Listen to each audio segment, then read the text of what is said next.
Olá, meus amados. Nós vamos agora para a nossa 14ª aula e nós vamos falar um pouquinho agora sobre as boas obras, tá?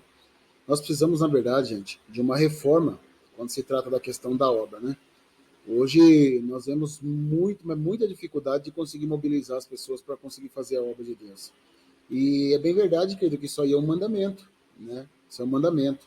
E hoje as pessoas, por acharem que a salvação é pela graça, por meio da fé, e não precisa de obras, elas acreditam que não precisa de mais nada, né? Então a salvação é pela graça, por meio da fé, não tem nada que eu possa fazer para ser salvo, então elas acreditam que então tá tranquilo, agora eu posso desfrutar da salvação, ficar tranquilo, e não é assim, querido. Porque na verdade Deus nos chamou para cumprir o propósito dele nessa terra, né? Fazer a obra, irmão, não é algo opcional, tem falado isso aí, né? Mas sim um mandamento de Deus.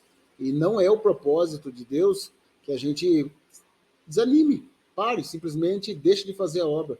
Porque, querido, eu acredito assim, eu não sou salvo por causa das obras, né?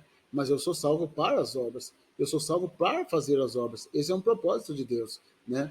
Então eu vou usar esse texto que geralmente fala sobre isso, que está lá no livro de Efésios, capítulo 2, versículo 8, né? E eu quero mexer nele, eu quero fazer ele de ponto de partida, tá? Então, essa ausência de obras para a salvação, querido, não significa que exista ausência de obras pós-salvação, né? Depois que nós somos salvos, nós vamos ter que andar na obra do Senhor.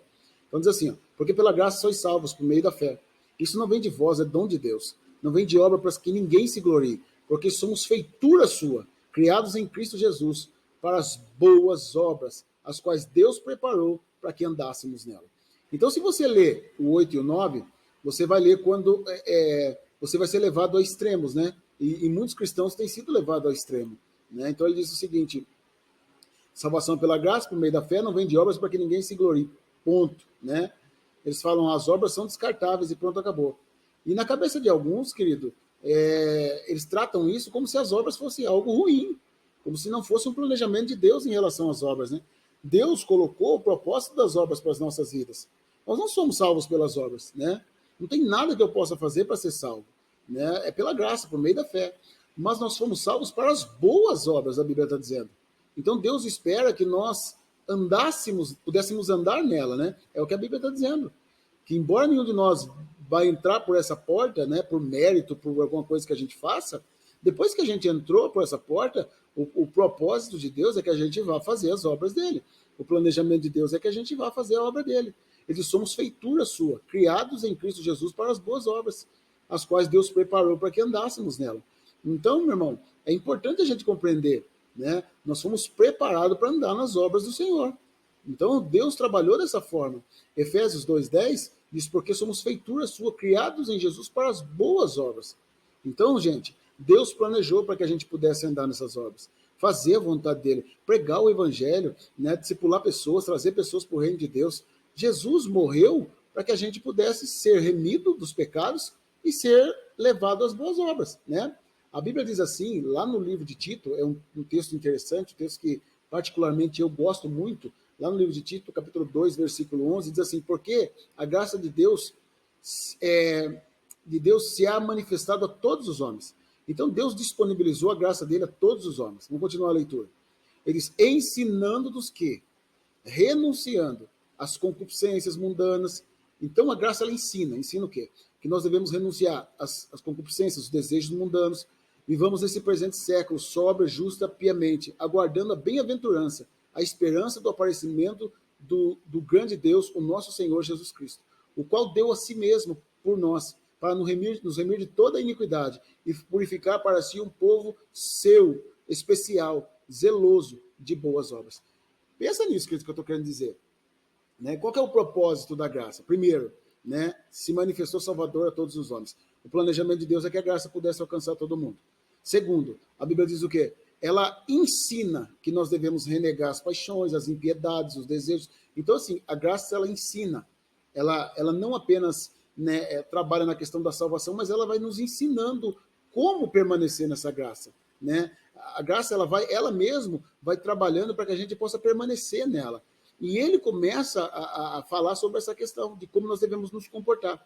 E dentro dessas coisas de como nós devemos nos comportar, ele diz que Deus escolheu para si, né, ele nos remiu da nossa iniquidade, para purificar para si um povo especial, zeloso e de boas obras. Gente, o propósito da graça que nos alcançou é nos levar a um lugar de boas obras. Essa é a parte do propósito da graça. A gente possa fazer a obra do Senhor, né? As obras são consequência da salvação, não a causa dela, né? Então, você, a partir do momento que você é salvo, você vai se disponibilizar a fazer a vontade de Deus. Quando você pega, por exemplo, Tito 3,4, ele diz o seguinte: mas quando apareceu a benignidade, o amor de Deus, nosso Salvador, para com os homens, não pelas obras de justiça que houvéssemos feito. Não foi por obra, gente. Ele diz, mas segundo a sua misericórdia, nos salvou pela lavagem da regeneração e a renovação do Espírito Santo. Nós nascemos de novo, nós fomos lavados, né, pelo Espírito Santo, lavados pela palavra de Deus. Aí ele diz o seguinte, que abundantemente ele derramou sobre nós em Cristo Jesus. Cristo, nosso Salvador, para que, sendo justificados pela sua graça, sejamos feitos herdeiros segundo a esperança da vida eterna. Fiel é a palavra. Isto quero que deveras afirmes, para que os que creem, Deus procurem aplicar-se às boas obras. Olha o que ele está dizendo. Quem crê, quem quer viver o propósito de Deus, aplique-se a boas obras. Essas coisas são boas e proveitosas aos homens. Então, gente, nós não somos salvos por causa das obras, mas nós somos salvos para as obras. Ele está dizendo, deixando bem claro aqui, querido, em Tito, que nós devemos, né, aqueles que creem, devem aplicar-se a viver pelas obras, para as obras, né, buscar o propósito das obras. Isso é proveitoso, a Bíblia diz. Né, isso é proveitoso diante dos homens. Sempre, gente, a Bíblia vai nos levar a direcionamentos, a pregar o Evangelho, a cumprir o propósito. Parece que hoje a gente extinguiu, arrancou as obras. Parece que a gente tirou as obras de tudo aquilo que é o propósito de Deus. E nunca foi o propósito de Deus que a gente abandonasse, irmão, as obras. Tá? Sempre quando você vai ver o propósito cristão, vai ter obras envolvidas. Né? Deus espera que o cristão faça as obras. A Bíblia fala, por exemplo, em Atos 9,36, de Dorcas. Né? A Bíblia fala assim, e havia em Jope, né, uma discípula chamada Tabita, e traduzida diz Dorcas, e essa cheia de boas obras, esmolas que se fazia. Então a Bíblia diz que ela era notável. Por quê? Porque fazia boas obras, né?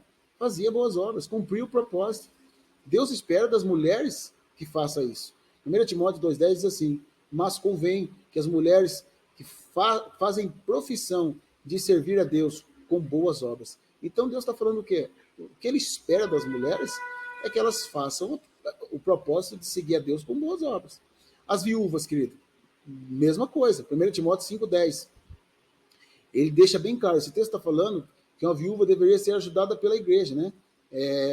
Qual viúva que deveria ser ajudada? Ele diz, honra a viúva verdadeiramente que são viúvas. Quando ele fala verdadeiramente, não significa que o marido dela não tinha morrido direito, né?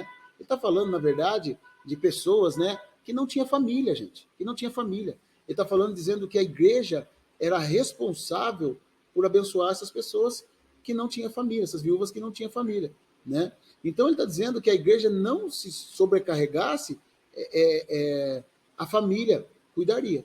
Então a ideia primeiro é cuidar a família cuidar. Se a família não cuidasse, a igreja cuidaria, tá? Então no versículo 4 ele diz, mas se alguma viúva tiver filhos ou netos, aprenda primeiro a exercer piedade para com sua própria família e a recompensar os seus pais, porque isso é bom e agradável diante de Deus. Então ele está dizendo o seguinte, a igreja ajuda, mas a ideia é que primeiro os filhos, né, os pais, a família possa cuidar dessas pessoas, tá? Então ele vai trazer essas características das viúvas que poderiam ser ajudadas, né? E ele vai dizer o seguinte, no versículo 9, nunca será inscrita viúva com menos de 60 anos, só as que tenha sido mulher de um só marido, tendo testemunho de boas obras, se criou filhos, se exercitou hospitalidade, se lavou os pés dos santos, se socorreu os aflitos, se praticou toda boa obra. Então vamos olhar a quantidade de vezes, né, que as obras aparecem aqui. Né? Ele está falando na verdade, dessas viúvas que já exercitavam, né, que faziam a obra de Deus. Tá? Então ele começa a dizer o quê? Pessoas que eram hospitaleiras, né? Ele está falando da hospitalidade, de abrigar pessoas em casa. Né? Ele fala de lavar os pés dos santos, era um propósito de quem servia, socorrer os aflitos. Né? Então está falando de pessoas que praticaram obras, era critério principal para reconhecer aquele que se dedicou à vida cristã. Então, irmãos, todo mundo se trata da questão das obras. A Bíblia fala muito sobre a questão das obras e nós devemos andar nelas. A Bíblia fala dos ricos, por exemplo. A Bíblia nunca proibiu ninguém de ser rico, né? Ninguém. Mas a Bíblia deixa algo bem claro, lá em 1 Timóteo 6,18, diz assim, que façam bem, enriqueçam de boas obras, repartam de boa mente, sejam comunicáveis, que entesourem para si mesmos um bom tesouro para o futuro, que possa apoderar da vida eterna. Embora ninguém, né, no sentido de obra, que nos tornamos merecedores de alguma coisa, nós precisamos entender, querido, que a desobediência em cumprir o propósito das obras pode nos levar à questão de ficar fora da presença de Deus, né? Por que nós existimos? Nós existimos para as boas obras. Nós queremos e, na verdade, precisamos andar nas boas obras, tá? Então, as obras e as etapas da vida cristã. Vamos distinguir aqui, querido. Mateus, capítulo 7, versículo 13, diz assim, entrai pela porta estreita, porque largo é a porta e espaçoso o caminho que conduz à perdição. Muitos são os que entram por ela. E porque estreita é a porta e apertado o caminho que leva à vida, e poucos são os que entram. Então esse texto fala de uma porta, um caminho estreito, que nos leva a um destino, né? É a vida, pois estava falando da vida eterna. Então isso aí a gente já entendeu, né? E ele resumiu a caminhada cristã em 3 etapas, porta, caminho e alvo. Então as únicas obras permitidas a hora de passar pela porta é aquelas obras de arrependimento. A Bíblia diz que nós devemos, pois, produzir frutos de arrependimento, né? São as expressões daquilo que é a nossa fé. Então, a única coisa que a gente vai passar, a obra que tem para entrar na porta é o arrependimento. Ninguém merece nada, gente. Ninguém merece nada, nunca. Nós não merecemos a salvação. Mas quando eu passo pela porta, eu entendo que fui salvo por quê? Para as boas obras. Então, o caminho até chegar precisa ser marcado pela prática das boas obras. E quando nós chegamos no alvo, que é o propósito de Deus, que é estar na glória com Ele, vai ter recompensa. A gente já falou sobre a recompensa. Então, gente, a única coisa que nós vamos levar desse mundo, como a Bíblia diz, são as nossas obras. Apocalipse capítulo 14 fala isso, né? Então, gente, é importante a gente pensar na questão das obras. As obras não foram extinguidas porque a gente recebeu uma salvação que é pela graça por meio da fé. As obras, elas são, na verdade, né, depois que você se converte, ela vai ser trilhada para que você possa estar cada dia cumprindo o propósito de Deus. Pastor, o que são as obras? A Bíblia diz, por exemplo, que Jesus foi poderoso em palavras e obras. Lucas 24, 19 diz assim, e eles perguntou quais, e eles disseram, a que dizem a respeito de Jesus Nazareno, que foi homem profeta, poderoso em obras, palavras diante de Deus e de todo o povo. Esse texto, né, ele fala do caminho de Emaús, né, quando estão no caminho de Emaús. Os discípulos conversando, trazem a descrição a respeito dele, né? Por quê, gente? Porque Jesus ele fazia as obras. Jesus curava, transformava, mas também contribuía com alimento, também pregava. Isso é muito importante. Ele fazia todo tipo de obra. Então não é só questão de pregar ou ensinar. Tudo que estava ao alcance dele, ele fazia. Então a Bíblia fala que ele era poderoso em obras e palavras. Então, além de pregar, ele cumpria ainda o propósito de abençoar. Na verdade, quando você pega a equipe de Jesus, eles tinham um povo, né, ali que cuidava de amparar os pobres. Então existe essa questão do trabalho social, existe a questão das obras faladas, da pregação, mas nós precisamos cumprir todas as obras que Deus estabeleceu para nós, né? E nós precisamos falar do Evangelho. Lucas, capítulo 4, versículo 18, diz o seguinte, o Espírito do Senhor está sobre mim, pois me ungiu para evangelizar os pobres, enviou-me para curar os quebrantados de coração, e pregar liberdade aos cativos, e restauração e vida aos cegos, e pôr em liberdade os oprimidos, e anunciar o ano aceitável do Senhor. Então você vê alguém que ele era empenhado, Jesus ele era empenhado em cumprir as obras, querido. Não dava de tirar, né, as obras da vida cristã. No livro de 1 Pedro, capítulo 2, versículo 9, diz assim, mas vós sois a geração eleita, sacerdócio real, nação santa, povo adquirido para que anuncieis as virtudes daquele que nos chamou das trevas para a maravilhosa luz. Vós, que outro tempo não ereis povo, mas agora sois povo de Deus, que não tinhais alcançado a misericórdia, mas alcançaste misericórdia. Então ele está falando aqui, ele está dizendo do propósito de ter alcançado tudo isso, né? Alcançado a misericórdia de Deus. Agora ele está falando do quê? Para que nós fomos alcançados? Ele vai explicar. Para proclamar a virtude daquele que nos chamou das trevas para a luz. Então, por que existe esse propósito, né? Quem alcançou misericórdia, gente, de Deus, vai oferecer misericórdia para os outros, ele vai pregar em relação a isso. Nós não podemos deixar de fazer as obras sociais, né? As obras de pregação, proclamar o evangelho, proclamar as virtudes de Deus, isso usando todas as formas que Deus nos designou. Paulo falava a pregação, gente, como seu principal objetivo de vida, né? Seu principal trabalho era pregar o evangelho. Quando você pega, por exemplo, Atos, capítulo 20, versículo 18, queria que você prestasse atenção nesse texto, ele é um pouco extenso, mas vale a pena ler, tá? A Bíblia diz assim, ó, e logo chegaram junto dele e disseram-lhe, vós bem sabeis, desde o primeiro dia que entrei na Ásia, como em todo esse tempo me portei no meio de vós, servindo ao Senhor com toda a humildade, com muitas lágrimas, tentações que pelas ciladas dos judeus me sobrevieram. Como nada foi útil, seja, deixei de vos anunciar e ensinar publicamente pelas casas. Você vê Paulo trabalhando na questão de ensinar o evangelho publicamente pelas casas, né? Então ele tinha esses cultos que eram umas reuniões maiores e tinha a questão da casa. Testificando tanto aos judeus como a gregos a conversão de Deus, a fé em nosso Senhor Jesus Cristo. E agora, eis que ligado pelo Espírito, vou para Jerusalém, não sabendo o que lá me há de acontecer, senão que o Espírito de cidade em cidade me revela que esperam prisões e tribulações, mas em nada faço questão, nem tenho a minha vida por preciosa, contanto que se cumpra com alegria a minha carreira, o ministério que recebi do Senhor Jesus, para dar testemunho do Evangelho, da graça de Deus. E agora, na verdade, sei que em todos vós, porque passei pregando o reino de Deus, não me vereis mais o meu rosto. Portanto, no dia de hoje, vos protesto que estou limpo do sangue de todos, porque nunca deixei de vos anunciar todo o conselho de Deus. Olha quantas vezes ele fala sobre anunciar o evangelho, querido. Olha quantas vezes ele fala sobre anunciar o conselho de Deus. E sabe o que eu acho interessante aqui? Porque ele usa a expressão, eu vos anunciei todo o conselho de Deus. Paulo, ele era uma pessoa que ele pregava sobre todos os assuntos, falava sobre todos os assuntos, né? Ele trazia mensagens sobre todos os assuntos. Ele teve um propósito de cuidar da igreja de uma maneira muito forte. E no versículo 27 diz assim, ó, porque nunca deixei de vos anunciar todo o conselho de Deus, olhai por vós em todo o rebanho, sobre que o Espírito Santo vos constituiu bispo, para apacentardes a igreja de Deus, que ele resgatou com o seu próprio sangue. Porque eu sei isto que, depois da minha partida, entrarão no meio de vós lobos cruéis, que não pouparão o rebanho. Olha o que ele está dizendo, eu vou sair, eu vou embora, e eu sei que vai vir lobos cruéis. Tá? Está deixando claro que viria pessoas para entrar no meio ali, para tentar bagunçar a coisa.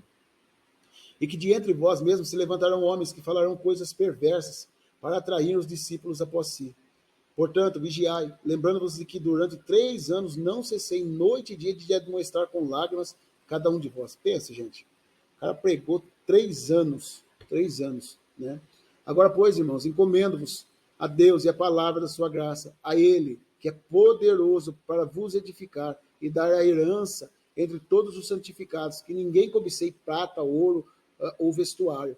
Sim, vós mesmos sabeis, para que é necessário a mim e aos que estão comigo, estas mãos me serviram.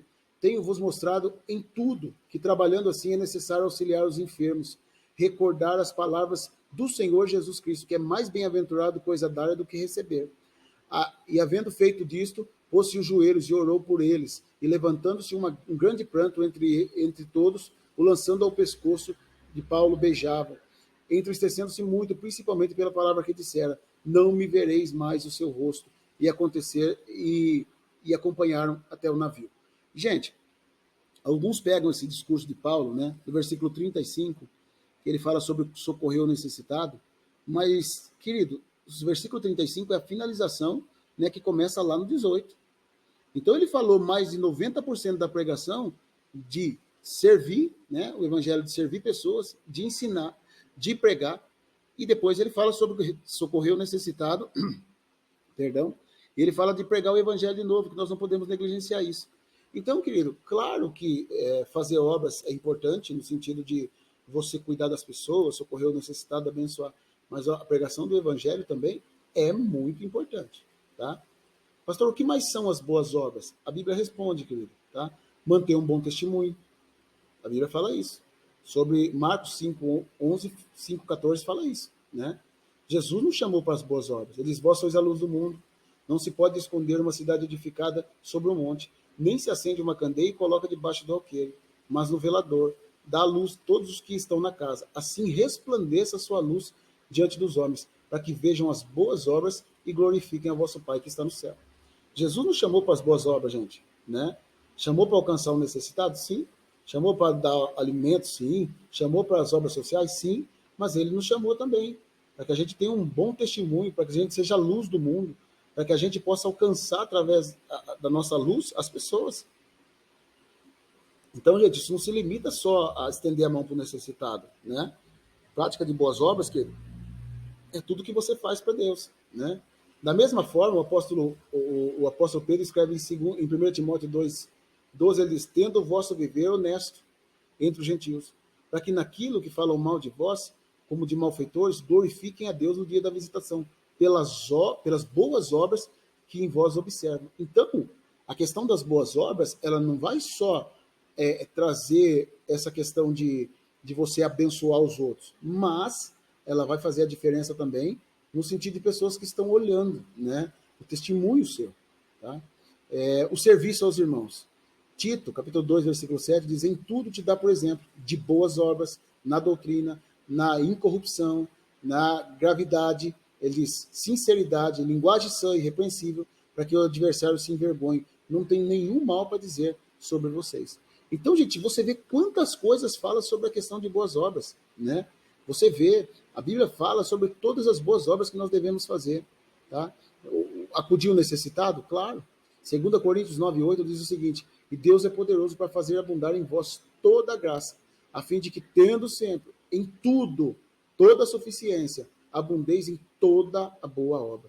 Qual que é o planejamento de Deus, querido? Que você tenha sempre, né? Que você tenha tudo, que você tenha ampla suficiência, né? Para quê? Para que você possa abundar em boas obras. Acudir o necessitado, gente. Deus quer te abençoar para que você possa acudir o necessitado, para que você possa abençoar os outros. Agora, desse tanto de versículo que eu falei para vocês, como é que a gente pode pegar isso aqui e dizer: não, Deus não liga para as obras. O importante é que a salvação é pela graça, por meio da fé, não vem de obras para que ninguém se glorie. Irmão, quando a Bíblia está dizendo que não vem de obras, é lógico, eu não posso fazer nada para ser salvo. Eu não tenho nada que eu possa oferecer para Deus para entrar por essa porta. Mas a verdade, querido, é que a partir do momento que eu entrei por ela, a minha responsabilidade é pregar o Evangelho. Então, nós devemos ter uma reforma muito grande nessa questão das obras. Parece que os cristãos hoje, gente, eles colocam isso: se der tempo eu faço, não sei não se tenho muita vontade não, quem sabe, vamos ver, se alguém aparecer aí eu prego o Evangelho. Não, querido, a Bíblia colocou a gente para fazer boas obras, socorrer as pessoas, cuidar dos necessitados, né? Trabalhar para o reino de Deus. Então, querido, esse é um propósito. Que Deus abençoe você, em nome de Jesus.